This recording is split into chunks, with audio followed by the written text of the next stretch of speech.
Welcome back to TransGuyReacts. My name is Nik. I make videos about women's basketball, collegiate or professional. Today is Friday, September 13th, but I'm going to be releasing this the next morning because it's late at night, and I just wanted to do this quickly.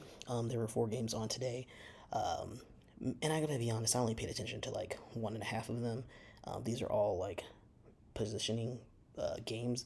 They're not that important except for the Mystics, the Dream, and the Sky. Those are the only games that matter in terms of placing in the playoffs. So for the Mystics, the Washington Mystics play the Atlanta Dream today. There's no Shakira Austin. She's still out. But it was a very tight game all the way up until the end of the whole time. It was just like back and forth. At the end of the game, there was a really bad call that was called a jump ball when it was clearly out on the other team. But, what can you do when there's just really poor officiating in the league? There's nothing you really can do about it. The ending of that game was 72-69. Washington Mystics won that decisively. Well, not decisively. It was a 3-point game. But for the Dream, Ryan Howard had 11 points, 4 steals, 2 blocks. Naz Hillman had 10 points, 11 rebounds for a double-double. Tina Charles had 13 points. Alicia Gray had 17 points, 10 rebounds for a double-double with 3 steals, 1 block. And then for the Washington Mystics, Brittany Sykes had 20 points. Steph Dawson had 13 points, 8 rebounds. Ariel Atkins had 10 points. And Shaterika Walker Kimbrough and Jade Melbourne had 7 points. And then Sika Kone had 9 points and 8 rebounds. So very good outing for Washington Mystics. I think of all 3 of those teams, Chicago, Atlanta, and Mystics, the Mystics are probably the most likely to get the 8th spot. But we'll see how it shakes out.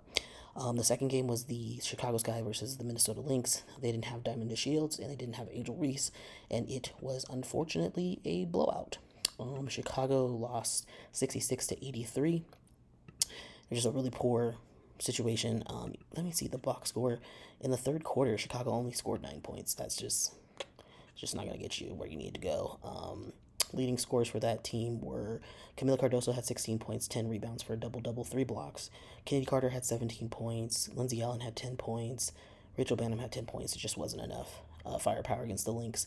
Nafisa Collier herself had 20 points and 8 rebounds. Alana Smith had 11 points, 12 rebounds for a double-double. Courtney Williams had 14 points, 10 rebounds for 10 assists for a double-double.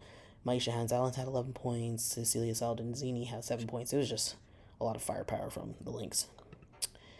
The third game was the Storm versus the Wings. I did not watch this game, but the Wings are out of contention, so I didn't really care. The Storm were just playing for positioning. There was no Natasha Howard. She was out. It was a close game all the way to the end, though. It was pretty interesting. It was 83-81. I watched like the last 2 minutes of the game. It was pretty tight.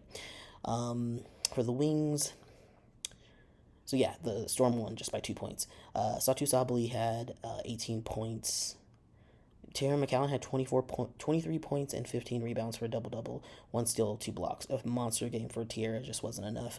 Enrique had 15 points, and that's kind of it. Seattle Storm, Gabby Williams had 10, NECA had 10. I mean, she had 12, actually. 3 steals, 1 block. Jewel Lloyd had 15. Skylar Diggins-Smith had 21.